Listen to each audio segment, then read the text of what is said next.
What's up everybody, back with another video today, and I've been cooped up in the house for the last couple of weeks. So it was time to get outside, and it's perfect timing for our annual fall Wonderland hike. Now we've seen some crazy birds in the past on this hike, including ruffed grouse displaying, flushing some owls, just a whole bunch of cool stuff. And at other times, we've gotten completely skunked due to the time of year. In fact, I've gone up about a quarter of this trail and haven't gotten a bird on camera yet, which is typically the case for this time of year. So we're gonna continue walking, enjoy the fall colors, and let's see what birds we can find. We're almost a mile into this hike, and fall definitely makes you work for your birds. We've only got 2 birds on camera. One was a black-billed magpie, and honestly, neither of these views of these birds was even that good. And the fall birds are much more skulky. It's not breeding season, so they're not up on the tops of the trees singing. So you really have to work to get views of your birds. We've heard a lot more than we've seen today so far. But we did also pick up a spotted towhee. Very obscured views as well. These birds are skulky any time of the year, to be honest. So I've also been hearing a Clark's nutcracker, and I'd love to get that bird on camera, but it seems to be up on top of the ridge up here. So we have to see what we're able to find coming up here. Honestly, usually on these fall hikes, I see a lot more birds coming down than I do coming up. And maybe that's because the sun takes a lot longer to get into the canyon than it does down below. So we'll see if we can find any other birds. I'm sure we'll find something. And yeah, just good to be outside and birding again.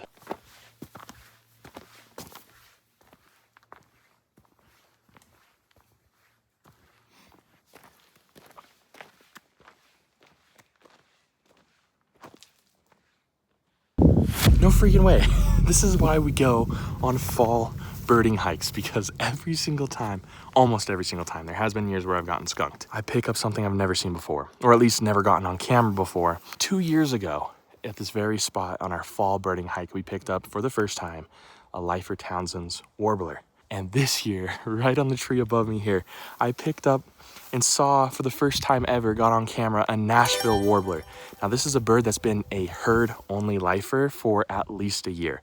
I believe I've picked it up here in Cache County before. I'll have to double check that, but I've certainly got it here in Utah, and I've never seen one before. I've only caught very tiny glimpses, but we got it on camera. Nashville warbler, camera lifer. What's better than that? Fall colors around me. This is my favorite season of the year. Also the hardest season, in my opinion, to go birding in, and we picked up a camera lifer. I don't know if we're gonna be able to top the Nashville warbler.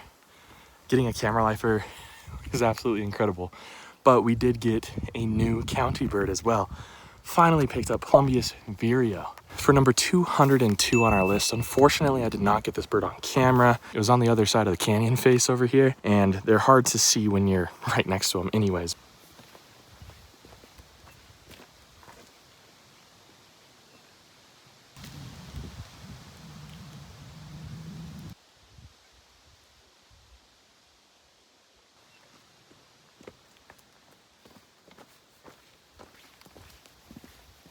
Well, already on the way down, we've seen a bird that I haven't seen that much of this year, Townsend's solitaire. These birds are subtly beautiful. They're mostly gray, but they have kind of a white eye ring. And then they also have a pretty beautiful song as well when they're out singing. This one was completely silent, but it flew right in front of me. That's a bird that I kind of was missing for Cache County for the year this year, and was kind of surprised by that because I usually see quite a few of them. I guess I just haven't spent that much time up these canyons this year. Awesome bird to pick up. I've just been really enjoying fall weather. It's kind of cold, and I really, really love being slightly cold over being slightly hot. This is just the perfect day for birding, and we've found some incredible things so far. Let's see what else we can find today.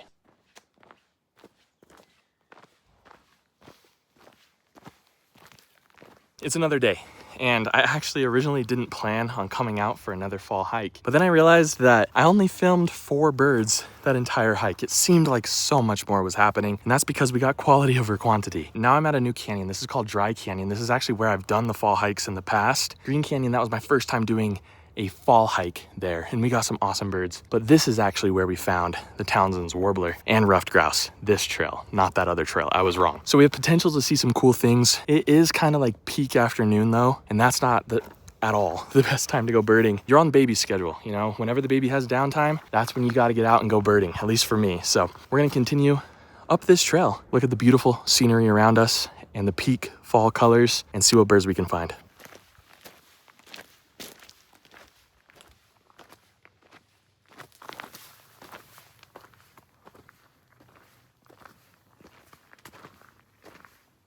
It's hot out here today. 83 degrees. That's not unheard of, obviously, for September in Utah. It does stay pretty hot until October. Whew, I'm cooking right now. We got our first bird on camera, spotted towhee. Again, not great views. They're so skulky in the state of Utah.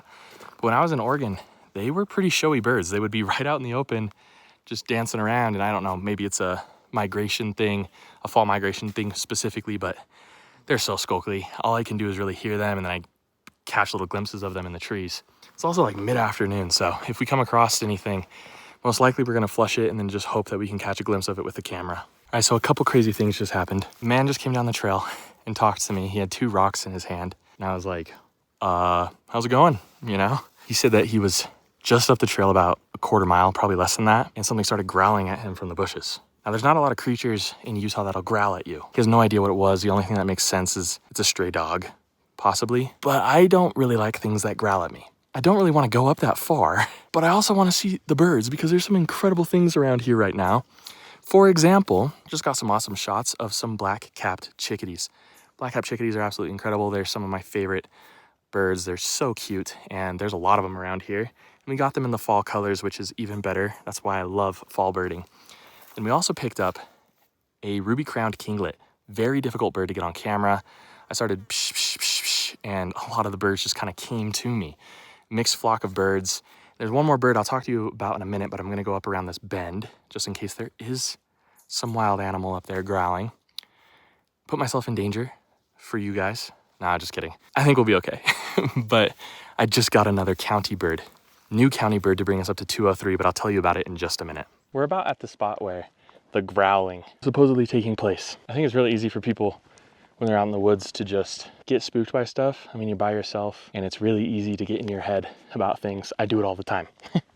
Maybe there was a growling. Most likely there wasn't. Again, there's not any creatures out here that would growl at you. I mean, mountain lions don't growl, first of all. They like hiss, and black bears are super rare out here. The only option is wild dog or stray dog, I guess. And there is a neighborhood right down here, so that's a big possibility, but still probably not likely. But what bird did I find to add to my list? It's actually really cool, and I've been looking for it for a couple weeks now. Cassin's vireo, number 203 out of 250. Can't believe we picked up 2 new birds in this video. Plumbeus and Cassin's vireo, both in this video. Absolutely stunning bird. Really lucky to get those shots of that bird too. Vireos are notoriously skulky, and to get this one on camera in such good lighting, in such good conditions in the middle of the day is in itself a miracle. So new bird on the list. This hike was totally worth it, even if we don't see any other birds. One other thing, I got obscured views of another bird species. It could be something that we've already mentioned in this video, but I wasn't able to identify it. So if you know what this is based off of this short clip that I'll repeat a couple times, and I'll give you a freeze frame, let me know in the comments below because this one has me stumped. Here's a little bit of a tip for midday or fall birding, or honestly just birding in general. If you come across a particularly active area, like for example, when I came up here, there were a ton of chickadees all concentrated in one area. Hang out in that spot for just a little bit longer than you think.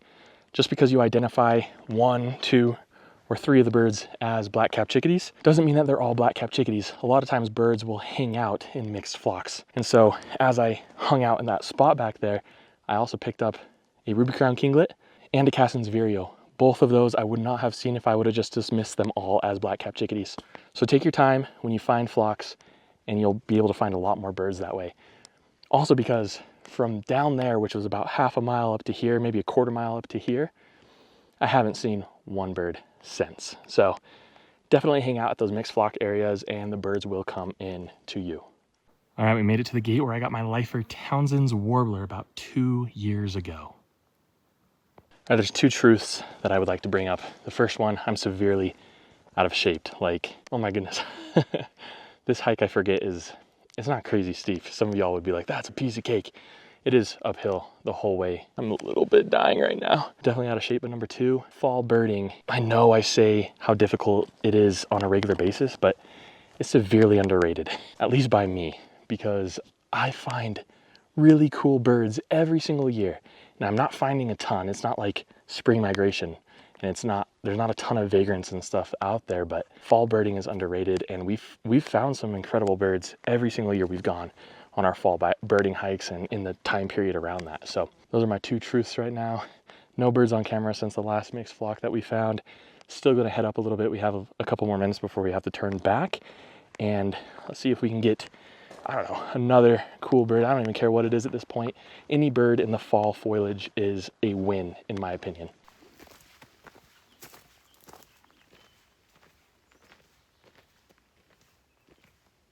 I have about 30 minutes left, and I think it's about time I turn around. Again, I'm on baby schedule, so gotta be back down to the parking lot. It's actually at the point now in the day where things are starting to get more lively, so we might see more stuff heading back down. Did hear Townsend's Solitaire, which is a beautiful song of a bird, but I couldn't find it on camera, but we saw that earlier in the video. So still hearing Clark's nutcrackers as well, but can't get eyes on them. They're like up in the foothills, and that's where they were in the other canyon as well. Also, make sure you subscribe. We have a collaboration with all your favorite bird tubers coming up in just a couple weeks. October Big Day, some of y'all's favorite video, is coming out also in a couple weeks. And then I have a trip back down to Utah County, so we're gonna get some fresh stuff down there. And then there's just so much good stuff. We're heading down to southern Utah. You'll see that in a couple weeks. So it's just awesome video after awesome video coming forward. Then we head into the holiday season, and that's a really great time for yearly recaps and birds. So definitely subscribe so you don't miss anything. I think in the future, something that I want to do is an all-day hike video. That's something that we haven't done on the channel. Obviously, we've gone on lots of hikes, but they've been like 2 miles to 3 miles tops, really. Nothing crazy, but it would be really cool to just do like an all-day hike, see how far we can go, start early in the morning, come back late at night, pack a lunch, and just see what birds we can see. So let me know in the comments below, what season of the year would you like to see an all-day hike?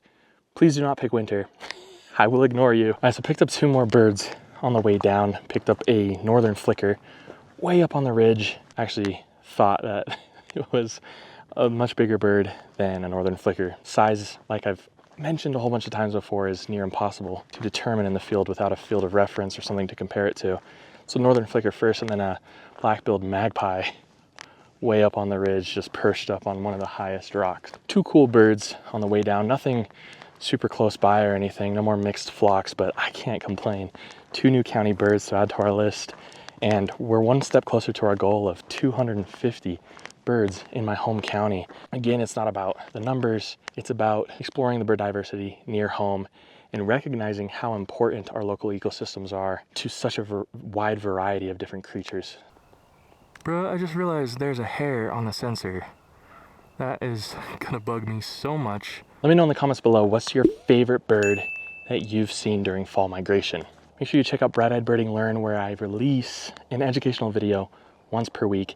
Last video was on chickadee ID, super in-depth, and coming up on Wednesday is barn owl in-depth guide, all about American barn owls specifically. Also, if you're interested, check out the Mythic Wilds podcast. The last episode I released was on Lobo, King of Kurumpa. Episodes come out every 2 weeks on Spotify, Apple Podcasts, and YouTube if you like to watch your podcasts. And this legend's about a wolf named Lobo who lived in New Mexico during the late 1800s, and he became something of a legend, and actually his story inspired David Attenborough to get into nature. So really fascinating stuff. Thank you so much for joining me on this journey. I hope to see you all next time on Bright-Eyed Birding.